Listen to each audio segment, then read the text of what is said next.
रवां हफ्ते मुआशी इस्तेहकाम के सफ़र में यह हफ्ता कलीदी रहा है। इस हफ्ते हमें मईशत से मुतालिक बड़ी बड़ी डेवलपमेंट्स देखने को मिली हैं। IMF से 3 साल में $8 अरब का जो प्रोग्राम है वो हौसला अफजा, वहाँ से जवाब आया और पाकिस्तान स्टॉक एक्सचेंज तारीख में पहली बार 70,000 पॉइंट से ऊपर चला गया, जिसकी बड़ी वजह पाकिस्तान में सऊदी अरब की सरमाकारी में दिलचस्पी है, जिसका इजहार सऊदी वफ्द के दौरे के दौरान खुल कर देखने में आया, जहां सऊदी वज़ीर ख़ारजा आर्मी चीफ समेत पाकिस्तान की आला क़यादत से मिले।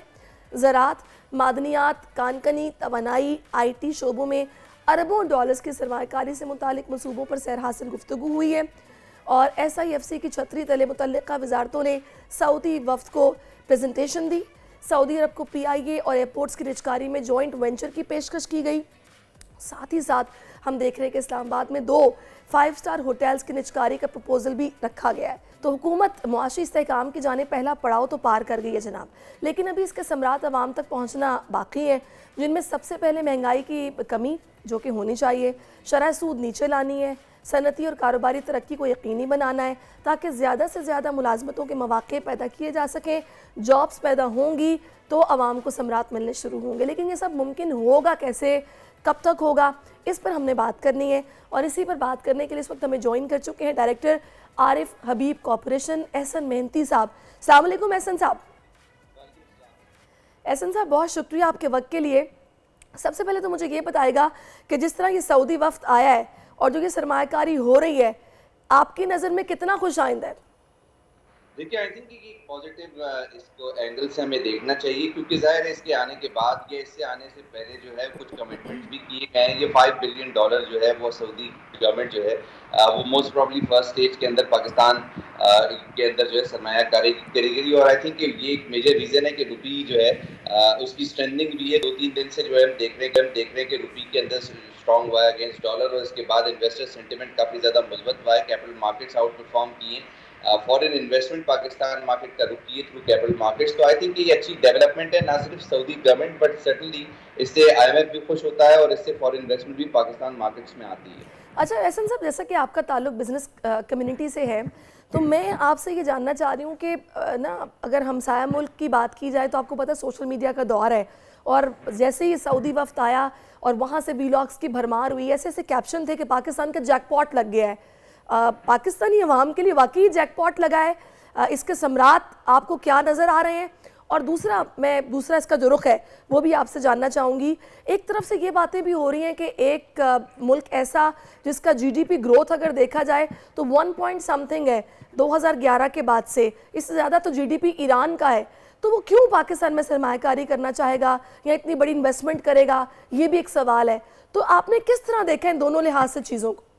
देखिए, आई थिंक कि इस वक्त जियोपॉलिटिकल अनसर्टेनिटी काफ़ी ज़्यादा बढ़ चुकी है। $100 पर जो है वो ऑयल की प्रेडिक्शन है सिटी ग्रुप की तरफ से। और आई थिंक ये जो सारा मामला है, इस वक्त जो सिचुएशन है, इसमें जो ईरान इजराइल जो वॉर है, इसकी रिटेलिएशन की अनसर्टेनिटी है, जिसकी वजह से जो है मिडल ईस्टर्न इकोनॉमीज़ ज़्यादातर चाहती हैं कि उनकी जो एग्रीकल्चर या फूड सेफ्टी जो है उसकी तरफ भी फोकस हो। इसके अलावा उनकी रिफाइनरीज भी जो लगने की बातें हैं जो SIFC इनिशिएटिव्स में आती है, तो वो भी जो है वो सेफ्टी अपनी चाहते हैं, अपनी फूड सिक्योरिटी चाहते हैं, अपनी रिफाइनरीज की प्रोटेक्शन चाहते हैं। उस सूरत के अंदर वो एक अपॉर्चुनिटी पाकिस्तान को SIFC की मद में जो है $25 बिलियन तक का कमिटमेंट सऊदी गवर्नमेंट की तरफ से किया गया कि इन मद के अंदर जो है वो इन्वेस्टमेंट की जाएगी। तो आई थिंक कि वो अपनी सिक्योरिटी भी देख रहे हैं, जो उनकी तरजीहात हैं। और ऐसी सिचुएशन के अंदर जहाँ पर ग्लोबल वॉर्स की बात हो रही है, तो वहाँ पर जो है हम देख रहे हैं कि वो अपनी सेफ्टी के लिए पाकिस्तान मार्केट को भी ढूंढ रहे हैं और दीगर मार्केट्स को भी ढूंढ रहे हैं।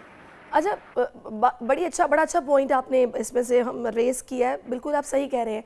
अच्छा, मुझे ये बताएगा कि स्टॉक एक्सचेंज में भी इंटरेस्ट देखा जा रहा है, इसके अलावा माइनिंग में बहुत ज़्यादा इंटरेस्ट ये लोग शो कर रहे हैं, फिर इनको जो प्रपोजल्स दिए गए हैं जिसमें प्राइवेटाइजेशन के हवाले से भी बातें हो रही हैं, अब किस तरह आप देख रहे हैं इस सारी सिचुएशन को? देखिए, आई थिंक कि ओवरऑल पाकिस्तान इकोनॉमी के लिए तो ये बहुत मुस्बत बात है, क्योंकि पाकिस्तान के जो बॉन्ड्स है इंटरनेशनल मार्केट के अंदर, उसने रैली किया है जब IMF को जो है कमिटमेंट्स दिए गए और पाकिस्तान को जो है फॉर एग्जांपल उसकी जो फाइनल ट्रांच है वो अप्रूव होने लगी है अब इस वक्त। और इससे पहले जो हमें ट्रांच मिली IMF की तरफ से, उसकी जो डेवलपिंग जो सिचुएशन थी उसके अंदर जो कमिटमेंट्स थे वो इन कतर की और फिर UAE की और फिर सऊदी की कमिटमेंट्स थी IMF को कि ये पाकिस्तान का जो $25 बिलियन का डेट है ये इसको सपोर्ट करेंगे इसकी सेटलमेंट के अंदर। तो आई थिंक ये जो सपोर्ट हमें मिला है मिडल ईस्टर्न इकोनॉमीज से, वो एक मेजर रीज़न है जिसकी वजह से IMF प्रोग्राम भी हमारे अप्रूव हुए। आगे हमारे IMF प्रोग्राम के अंदर $1.1 बिलियन की जो है वो ट्रांच है जो कि नेक्स्ट मंथ हमें मिलेगी। और आई थिंक वो मेजर रीज़न होगा जिसमें हम देखेंगे कि फॉरेन इन्वेस्टमेंट या फॉरेन डायरेक्ट इन्वेस्टमेंट पाकिस्तान का रुख मजीद करेगी। उसकी वजह ये कि हमारे इकोनॉमिक फंडामेंटल्स भी इम्प्रूव हो रहे हैं IMF की हेल्प से, और इसके अलावा हमारी जो तरजीहात हैं उसके अंदर हम सेटल कर रहे हैं हमारे जितना भी सर्कुलर डेट क्राइसिस है उसको इसी सिचुएशन को देते हुए।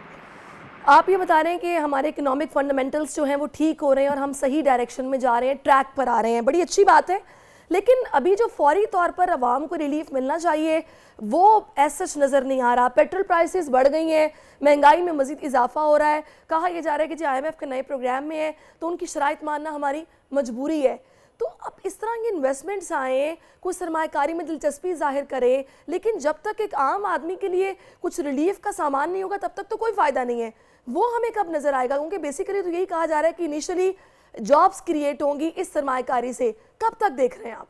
देखिए, आई थिंक काफ़ी वर्स हो सकती थी सिचुएशन, लेकिन वो ये जो कि कॉन्ट्रैक्ट्स हुए, जिस तरह से IMF ने सपोर्ट किया, रुपी की वैल्यू को स्टेबलाइज किया, इन्फ्लेशन जो इस वक्त 25 या 26% पर प्रोजेक्ट की जा रही है, नेक्स्ट ईयर वो 12.5% पे 12.7% पे IMF की तरफ से प्रोजेक्ट की जा रही है। तो आई थिंक ये इन्फ्लेशन अगले साल कम होगी, जो जाहिर है जिसका बेनिफिट आम आवाम को होगा। आम आवाम को ज़्यादा प्रॉब्लम हो सकता था अगर IMF या FDIs जो है पाकिस्तान मार्केट में नहीं आती है, पाकिस्तान की बॉन्ड रैली नहीं करती या SIFC के कमिटमेंट्स नहीं होते।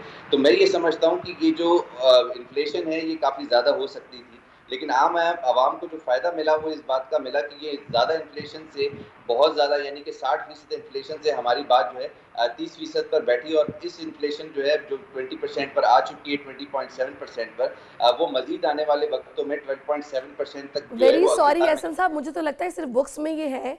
अब वैसे एज सच GST हम वही पे कर रहे हैं, बिल्स हैं कि वो बढ़ते जा रहे हैं, पेट्रोल है तो वो महंगा है, कुछ भी सस्ता नहीं है। लेकिन ये इन्फ्लेशन रेट की जो आप बात कर रहे हैं शायद बुक्स में शायद में भी कम हो गया हो। देखिए, it could have been worst, और आई थिंक ये जो सिचुएशन है, चूंकि ये केयरटेकर गवर्नमेंट जब आई उसके बाद हमने देखा कि इकोनॉमिक जो एक्टिविटी है उसके अंदर स्पेशली IMF का प्रोग्राम का अप्रूवल और फिर उसके बाद उसकी जो ट्रांच यानी कि उसका जो रिव्यू है, फर्स्ट रिव्यू, इसका कंक्लूजन, और फिर उसके बाद बहुत सारे SIFC की मद के अंदर इनिशिएटिव लिए गए जिसके अंदर तकरीबन $75 बिलियन ये कतर, UAE और सऊदी गवर्नमेंट से जो है कमिटमेंट्स लिए गए, जिसपे IMF प्रोग्राम जो है वो आगे चला। तो आई थिंक ये जो टाइम पीरियड हमें मेरा केयरटेकर गवर्नमेंट का, ये एक मेजर रीज़न था कि हमारे जो इकोनॉमिक नंबर्स है वो इम्प्रूव हुए, हमारे जो बॉन्ड्स हैं वो उसके अंदर तेज़ी आई, और आई थिंक ये रीज़न रहा कि आगे इन्फ्लेशन कम होगी और आम आवाम को इसका फ़ायदा आने वाले वक्तों के अंदर नजर आए। चलें जी, बड़ी अच्छी बात है। अल्लाह करे कि ऐसा ही हो कि आगे आने वाले वक्त में आम आवाम को इसका फ़ायदा हो, चीज़ें बेहतरी की तरफ जा रही हैं, मज़ीद बेहतर हो। बहुत शुक्रिया एहसन साहब, आप हमारे साथ मौजूद रहे। मुआशी इस्तेहकाम की बातें हो रही हैं और अच्छी बात है कि एहसन साहब का ताल्लुक बिजनेसमैन कम्युनिटी से है, और वो अगर ये बात कर रहे हैं कि चीज़ें पॉजिटिव हैं तो फिर होप्स हो कि मज़ीद आगे बेहतरी आएगी और इसी तरीके से हम सही ट्रैक पर रहेंगे। सब्सक्राइब करें और बेल दबाएं ताकि कोई खबर रह न जाए।